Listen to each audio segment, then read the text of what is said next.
Marzo, día 19 del año 2020 de la encarnación de nuestro Señor Jesucristo.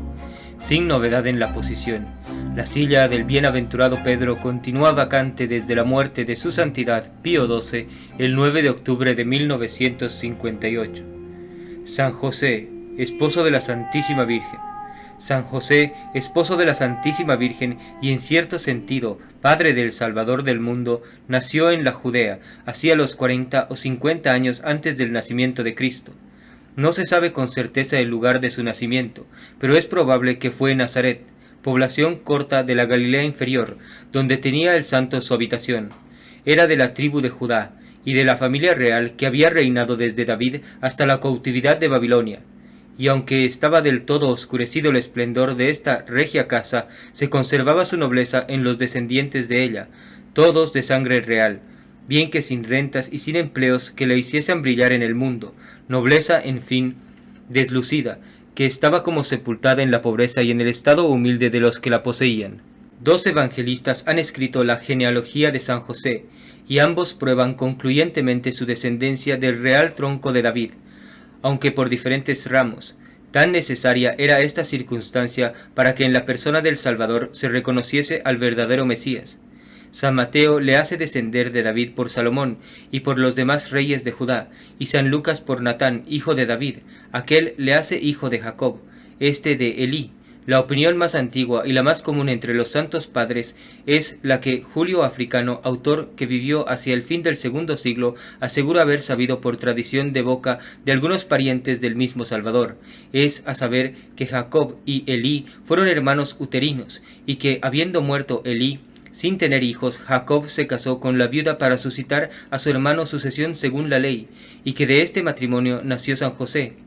Predicando el famoso Gerson en el día de la Natividad de Nuestra Señora, a presencia de los padres del Concilio de Constanza, dijo: se podía creer piadosamente que San José había sido santificado en el vientre de su madre, habiéndole destinado la divina providencia para ser esposo de María, tutor y amo de cría del Salvador. Quiso que fuese de sangre real, pero pobre, habiendo resuelto el Señor nacer en la humildad de un establo y pasar toda la vida en la necesidad y pobreza. ¿Cómo había de escoger por padre a un hombre rico que viviese en la esplendidez y abundancia? Descubriéronse pocas o ningunas señas de niñez en sus primeros años, porque prevenido desde la cuna con dulces bendiciones del cielo más que ningún otro santo, crecía en prudencia más que adelantaba en edad. Como el Señor le había hecho únicamente para sí, reinó perpetuamente él solo en su corazón.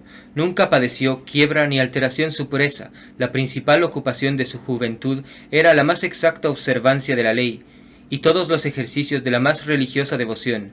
Era de profesión carpintero, pero aunque en el oficio fuese deslucido y humilde, jamás hubo en el mundo hombre ni más noble ni más brillante a los ojos de Dios. Dice San Epifanio: ninguno se acercó ni con mucho al mérito y a la eminente santidad de este gran patriarca.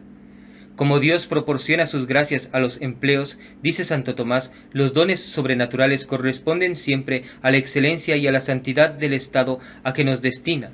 Pues habiendo escogido el Señor a San José para ser en la tierra, digámoslo así, el archivo de sus mayores secretos, agente y secretario del Altísimo en el misterio de la Encarnación, esposo de María y protector de su virginidad, tutor y ayo del mismo Jesucristo, y en el sentido de Padre suyo, comprended, dice San Bernardo, cuánto sería el resplandor de sus virtudes, cuánta la multitud de sus dones sobrenaturales, y cuán sublime su elevación y excelencia. Había llegado a San José a aquel supremo grado de perfección que expresa el Evangelio en una sola palabra, llamándole varón justo, esto es, el hombre que posee todas las virtudes en grado eminente. Cuando queriendo el Verbo tomar carne en las entrañas de una virgen, Dios escogió a María para ser su madre y a José para ser esposo de ella. Como la Santísima Virgen se había consagrado a Dios en el templo casi desde la misma cuna, tocaba aún más a los sacerdotes que a sus padres buscarla un esposo que fuese digno de ella, y aquellos escogieron a José, que sobre ser de la misma casa de María, estaban conceptuando por el nombre más modesto, por el más prudente, por el más religioso de su tiempo. Es constante que San José, prevenido de una gracia especial casi desconocida en aquellos tiempos, había resuelto guardar perpetua virginidad, y es probable que no habiendo ley alguna que obligase a casarse las mujeres solteras, ninguno hubiera consentido la Santísima Virgen en el matrimonio con San José, si con luz superior no se le hubiera manifestado su eminente santidad y el deseo que tenía de conservarse perpetuamente virgen como ella, y aun por eso no encuentra dificultad San Agustín en comparar la virginidad de San José con la de María. El cardenal San Pedro Damiano está tan persuadido de que San José fue siempre virgen que quiere se cuente esta verdad en el número de aquellas de que no es lícito dudar. Y a la verdad, reflexiona Santo Tomás, si el Salvador no quiso encomendar su madre a un discípulo que no fuese virgen, ¿cómo es verosímil que permitiese se desposase con ella un hombre que no lo fuese? Los que creyeron que San José había sido 2 veces casado y que de su primera mujer había tenido Santiago, a Simón y a los demás que el Evangelio se llaman hermanos y hermanas del Salvador, no hicieron reflexión a que la madre de estos parientes de Cristo vivía todavía en tiempo de la pasión, y que ésta se decía también hermana de la Santísima Virgen, por la costumbre tan sabida de los judíos, entre los cuales se trataban de hermanos los parientes más inmediatos. Celebróse en Jerusalén el purísimo desposorio en el cual, como se explica el célebre Gerson, no tanto fueron 2 esposos cuanto 2 virginidades las que contrajeron matrimonio. No hubo ni habrá en el mundo matrimonio más feliz, porque ni le hubo ni le habrá más santo. Y a María recibió en José un custodio y un protector de su virginidad y de su honor. José, dice San Juan Damasceno, recibió en María la dignidad más augusta que puede imaginarse en la tierra, siendo esposo suyo. Santo Tomás es de sentir que inmediatamente después de los desposorios hicieron los 2 santísimos esposos de común consentimiento voto de perpetua castidad, pareciéndole que 2 personas tan santas no podían dispensarse de un acto de religión tan perfecto. A pocos días de desposados se apareció el ángel San Gabriel a la Virgen María en su pobre casa de Nazaret, y habiéndola saludado en términos de profunda veneración por la dignidad de Madre de Dios, a la que sabía que dentro de un instante había de ser elevada, la descubrió todo el misterio de la encarnación, intimándola que aquel Dios que quería hacerse hombre para redimir al género humano la había escogido para madre suya. Vivía San José con la Virgen más como ángel que como hombre, y verosímilmente quiso el Señor que ignorase lo que pasaba, para que su misma duda fuese una sensible prueba de la milagrosa concepción del Salvador y de la virginidad de la Madre. Esta se guardaba bien de descubrir a su casto esposo el misterio que el Espíritu Santo quería estuviese reservado hasta su tiempo, cuando el mismo José advirtió el preñado de la purísima esposa. El superior concepto que tenía de su elevada santidad no le permitía admitir ni aun la más leve sospecha que manchase su reputación, y antes se inclinó a creer que era sin duda aquella doncella de quien decía Isaías, que había de nacer el Salvador. Con efecto, lo creyó así, dice San Bernardo, y movido de aquella especie de humildad y de respeto que más tarde obligó a San Pedro a decir: Señor, apartaos de mí, porque soy un gran pecador, pensó José en dejar a su esposa María. Añade el santo abad: esta no es sentencia particular mía, es sentencia de los santos padres. No sabía el casto esposo a qué partido determinarse. Apartarse de ella era desacreditarla, y no se creía bastante santo para morar con ella. En esta perplejidad se le apareció un ángel y le dijo: José, acuérdate que eres de la casa de David, de la que ha de nacer el Mesías, y no creas sea sin designio que el Señor te dio a María por esposa. El niño que tiene en sus entrañas y que ha concebido por la virtud del Espíritu Santo es el Salvador del mundo, el Hijo único del Padre eterno, el Mesías prometido, y Dios te ha escogido para ser su tutor, su amo de cría, y en este sentido su padre. No receles, pues, de quedarte con María tu esposa, eres destinado para guarda fiel de su virginidad y de su honor, y si se quedara sin esposo, no podría ser madre sin detrimento de su reputación. Pondrás el nombre de Jesús al infante que naciere, para dar a entender a los mortales que éste es el que viene a redimirlos y a salvarlos, ofreciéndose en sacrificio por los pecados de los hombres. Instruido ya José del mayor de todos los misterios, no miró desde aquel punto a la Virgen más que como a madre del Redentor, creciendo en él su respetuosa veneración con la ternura. San Buenaventura es de sentir que la acompañó en la jornada que hizo para visitar a su prima Santa Isabel, y a la verdad no parece verosímil que hubiese dejado ir sola a la Santísima Virgen en viaje tan largo y penoso. Cerca de 6 meses después, se vio precisado San José a pasar a Belén con la Santísima Virgen, pues en virtud del decreto que publicó el emperador César Augusto, mandado registrar los nombres de todos los vasallos de su imperio, debía registrar el suyo en aquella ciudad, donde estaba a solar de la casa de David, cuyo descendiente era. Así sonaba en el designio de los hombres, pero en el intento del cielo iba a aquel lugar para que María diese a luz en él al Verbo encarnado, al Mesías prometido, como lo tenían vaticinado los profetas. Padeció José en Belén todo el dolor y toda la amargura que podía padecer un corazón tan grande y tan tierno como el suyo, porque a pesar de todas sus diligencias no pudo hallar otro albergue que las ruinas de una casa vieja que servía de establo. Adoró a la divina providencia y se rindió con profundo silencio a sus soberanas disposiciones. En este humilde lugar vio nacer en la mitad de la noche al Salvador del linaje humano, pero ¿cuáles fueron los extraordinarios favores, cuáles las interiores dulzuras con que el divino infante colmó el alma de San José, a quien miraba y amaba como a padre? No fue menos sensible el gozo de nuestro santo cuando vio llegar aquella dichosa tropa de pastores que enviaba el cielo a adorar al Salvador, ni sirvió de menor motivo a su gozosa admiración la venida de los magos pocos días después, unos reyes que venían de Oriente para tributar rendimientos al que, desconocido en su misma patria y desechado de los suyos, se había visto reducido a nacer en un establo. 40 días después del nacimiento del niño Jesús, tuvo San José la dicha del consuelo de conducirle al templo de Jerusalén. Fue testigo ocular de las maravillas que allí pasaron, pero apenas dio la vuelta a Belén cuando un ángel le advirtió el impío intento que tenía Herodes de quitar la vida al divino infante, y le ordenó que se retirase a Egipto con el hijo y con la madre. Y no difirió un punto en obedecer la virtud de aquella perfecta sumisión que profesaba a las disposiciones de la divina providencia, y sin dar lugar a vanos discursos ni cavilaciones de la prudencia humana, partió al instante para Egipto, donde permaneció hasta que, muerto Herodes, volvió a aparecérsele el ángel del Señor y le ordenó que con el hijo y con la madre se restituyese a Palestina.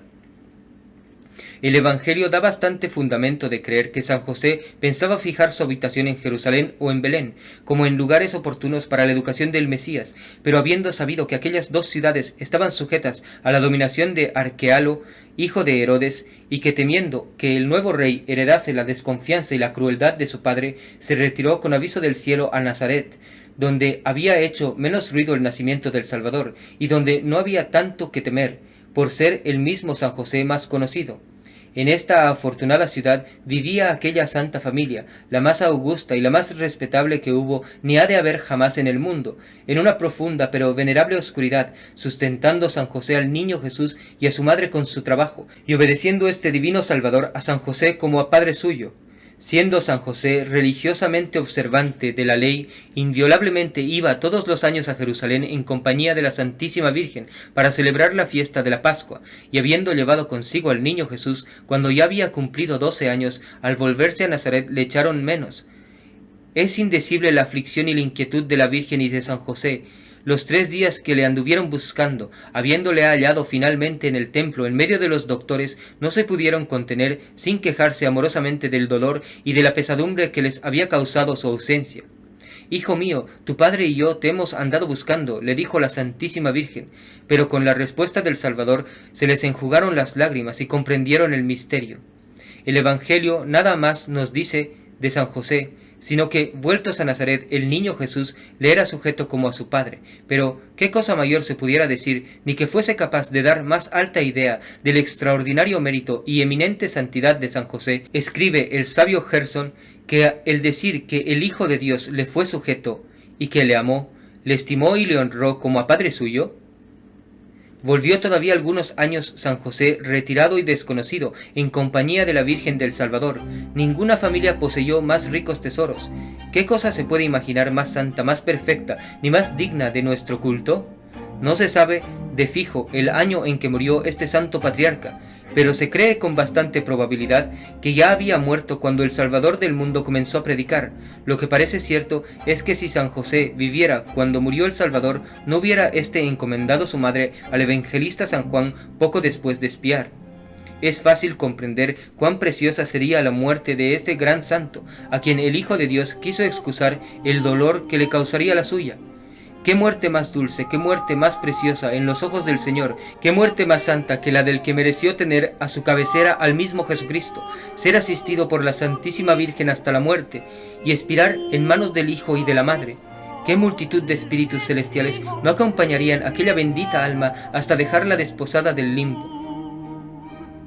Es cierto que cuando Cristo resucitó, resucitaron también muchos santos, y piadosamente se cree que San José fue de este número, porque habiendo hecho el Señor tantos milagros para descubrir y para exponer al culto de los fieles las reliquias de tantos santos, no es probable hubiera querido privar de esta honra a las de San José, si su sagrado cuerpo hubiese quedado en la tierra. Aunque la Iglesia profesó siempre singular veneración a este gran santo, con todo eso no fue tan público su culto en aquellos siglos llenos de tinieblas y poco tranquilos, en que sólo el nombre de Padre de Jesucristo hubiera podido hacer en los gentiles una impresión menos ventajosa al cristianismo y servir de pretexto a los herejes que negaban su divinidad. Hasta que gozó de paz la Iglesia, no comenzó a hacerse familiar a los fieles la devoción de San José. Hállase su nombre al 19 de marzo en los martirologios latinos, escritos más de 800 años ha, y aún es más antigua su fiesta en la Iglesia griega. Los magníficos elogios que el sabio Gerson, cancelario de la Universidad de París, hizo de San José en el Concilio de Constanza, y lo que dice de la confianza que todos los fieles deben tener en la poderosa intercesión de este gran santo, acreditan su celo y su piedad. Escribió diferentes cartas para que se celebrase con mayor solemnidad la fiesta de San José. La primera fue dirigida al duque de Berry en el año de 1413, la segunda al chantré de la iglesia de Chartres y la tercera a todas las iglesias. Gregorio XV y Urbano VII la hicieron fiesta de precepto, prohibiendo en ellas las obras serviles y las funciones públicas de los tribunales. No hay religión alguna en la Iglesia de Dios que no profese particular devoción a San José. No hay cristiano que no tenga a este gran patriarca una tierna y amorosa confianza. Los muchos milagros que obra el Señor por su intercesión en toda la cristiandad y los singulares favores que experimentan todos los que le invocan, muestran visiblemente que nada niega el Salvador al que siempre amó como a Padre y al que quiere que nosotros honremos como a tal. Pero lo que más ha contribuido en estos últimos tiempos a promover la devoción a San José fue la singularísima que le profesó Santa Teresa de Jesús, dejándosela como en herencia a sus hijos y a sus hijas, en quienes vive hoy con toda edificación el espíritu y la piedad de su Santa Madre. En el capítulo 6 de su vida dice lo siguiente: «Tomé por abogado y señor al glorioso San José, y encomendéme mucho a él. Vi claro que así de esta necesidad, como de otras mayores de honra y pérdida de alma, este Padre y Señor mío me sacó con más bien que yo le sabía pedir. No me acuerdo hasta ahora haberle suplicado cosa que la haya dejado de hacer. Es cosa que espanta las grandes mercedes que me ha hecho Dios por medio de este bienaventurado santo, los peligros de que me ha librado, así de cuerpo como de alma, que a otros santos parece les dio el Señor gracia para socorrer en una necesidad. A este glorioso santo tengo experiencia que socorre en todas, y que quiere el Señor darnos a entender que, así como le fue sujeto en la tierra, y como tenía el nombre de Padre, siendo ayo, le podía mandar así en el cielo hace cuanto le pide. Esto han visto otras algunas personas, a quien yo decía se encomendasen a él, también por experiencia, y hay muchas que le son devotas de nuevo, experimentando esta verdad. Procuraba yo hacer su fiesta con toda solemnidad que podía.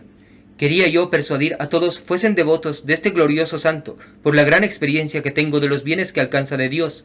No he conocido persona que de veras le sea devota y haga particulares servicios que no la vea más aprovechada en la virtud, porque aprovecha en gran manera a las almas que a él se encomiendan. Paréceme a algunos años que cada año en su día le pido una cosa, y siempre la veo cumplida.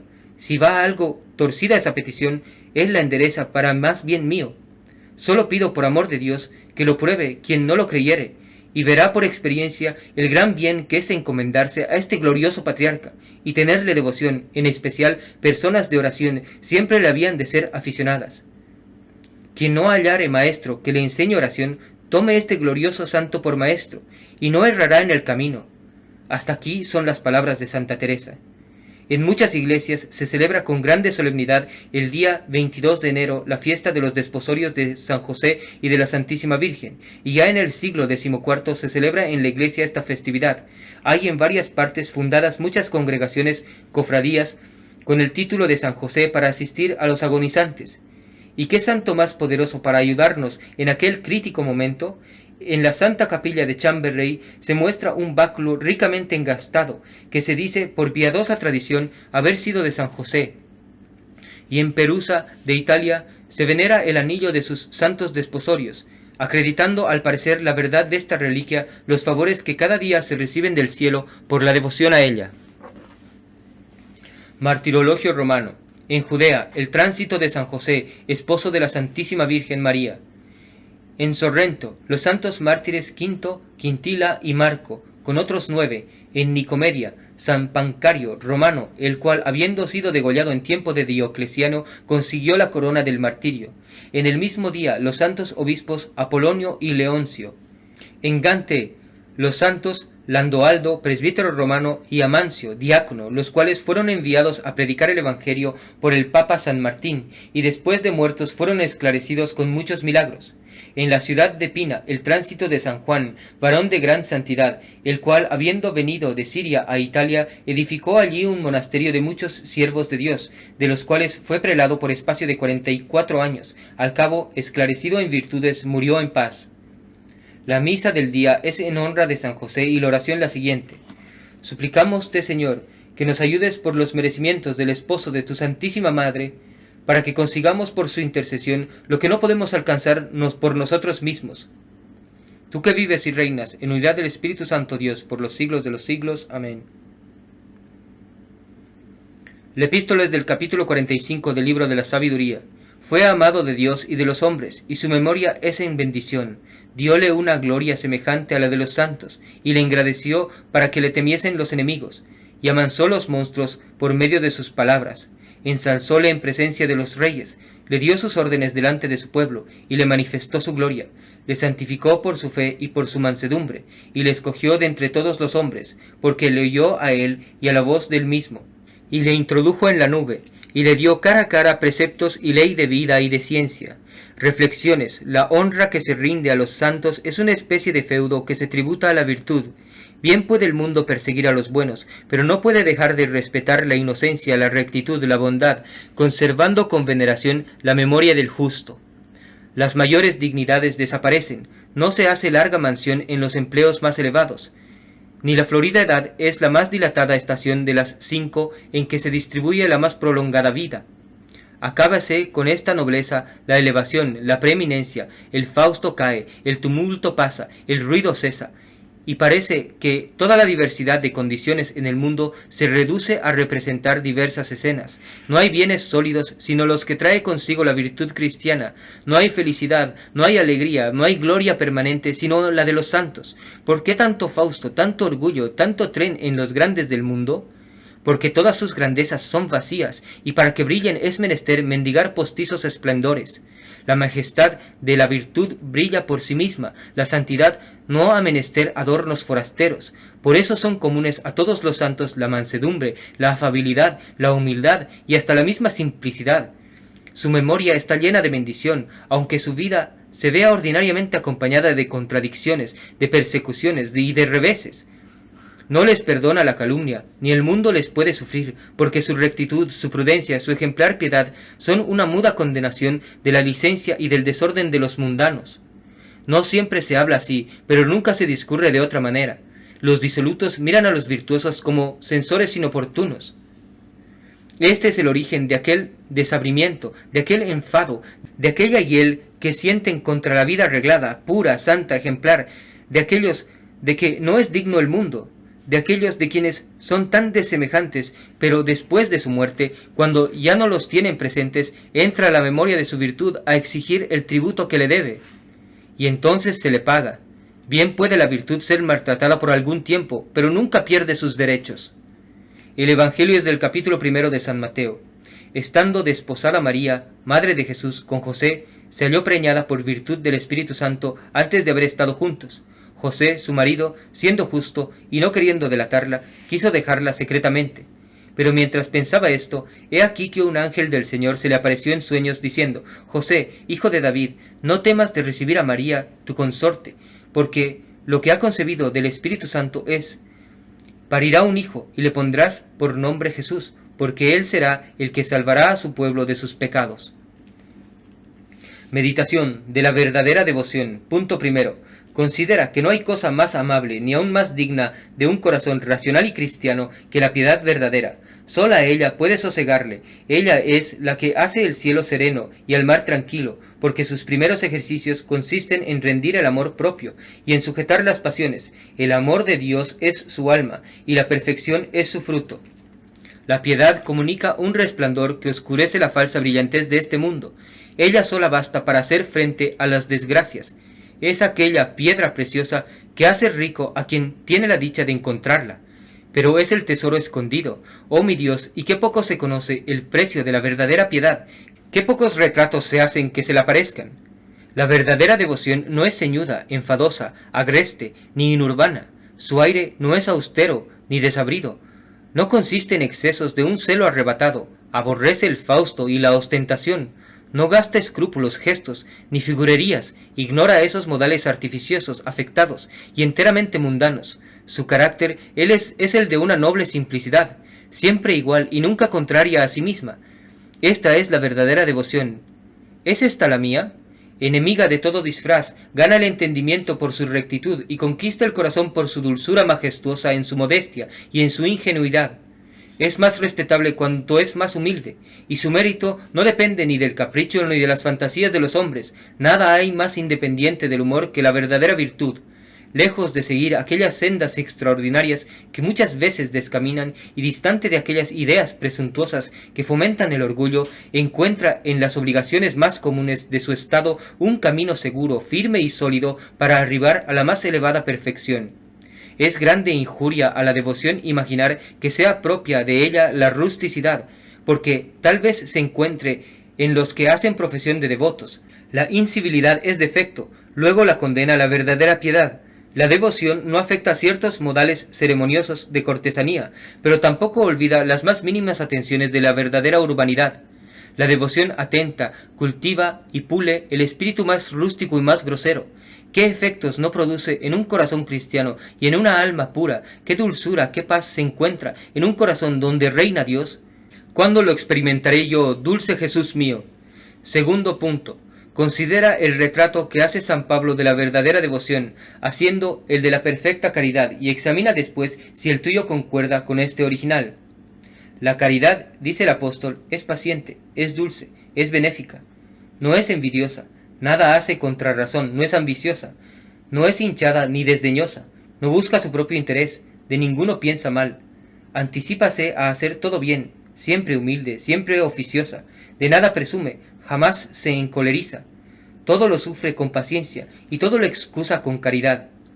Esto quiere decir que una persona sólidamente virtuosa, un hombre verdaderamente devoto, es un hombre sin amor propio, sin artificio, sin ambición, un hombre siempre severo consigo, que a sí mismo nada se perdona, al mismo tiempo que extremadamente dulce y apacible para con los demás, excusa todas sus faltas, bueno, sin afectación, condescendiente sin bajeza, oficioso sin interés, observante sin escrúpulo, y continuamente unido a Dios, sin que le cueste violencia, con bajo concepto de sí mismo, con grande estimación de los demás, porque en los otros solo mira las virtudes que los adornan, y en sí solo considera las miserias a que está sujeto, siempre contento y siempre igual, porque como sola la voluntad de Dios es la medida de sus deseos y la regla de su conducta, siempre hace lo que Dios quiere, y siempre quiere lo que Dios hace.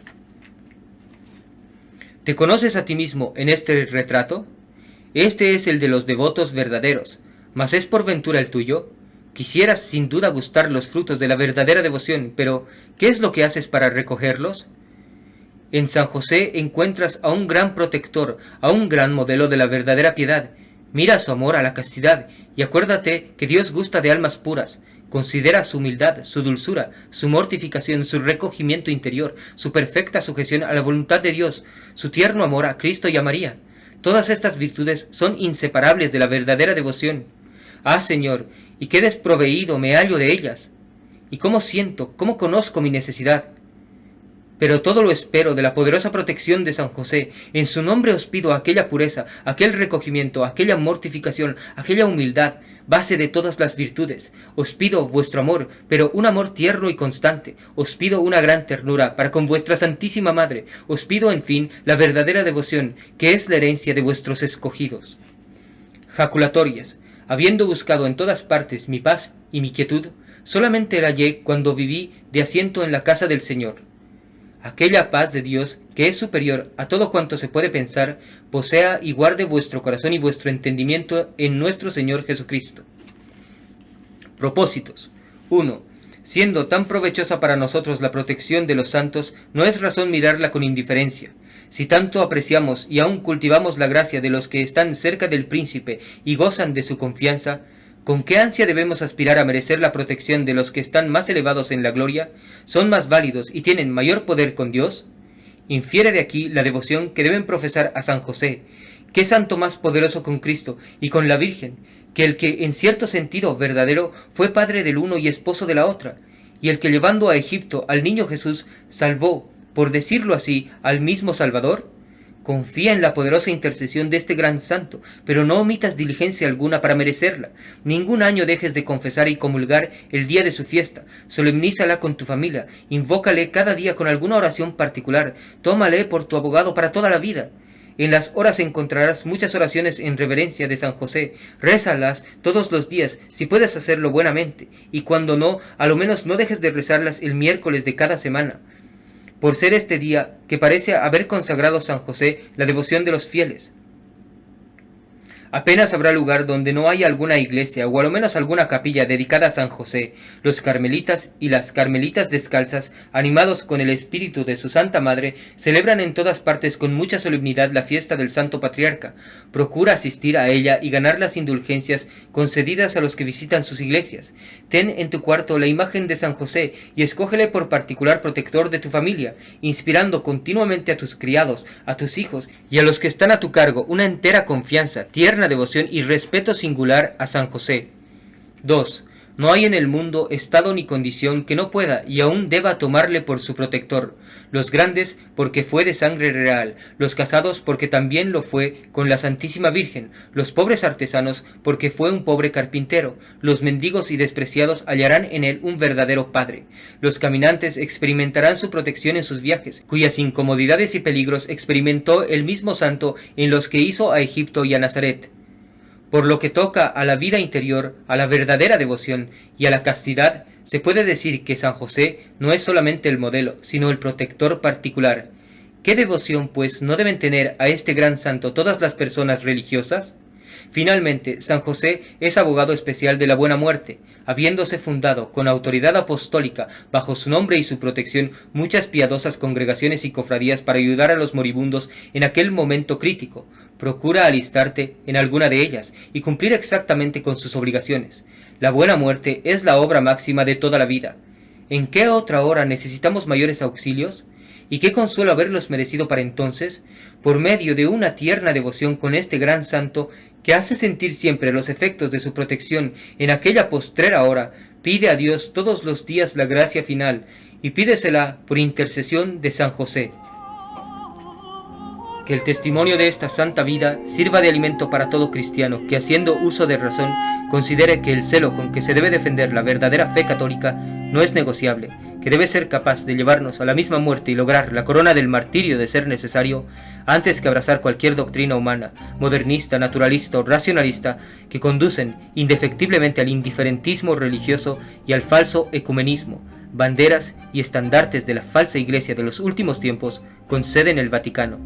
¡Viva María Santísima! ¡Viva Cristo Rey!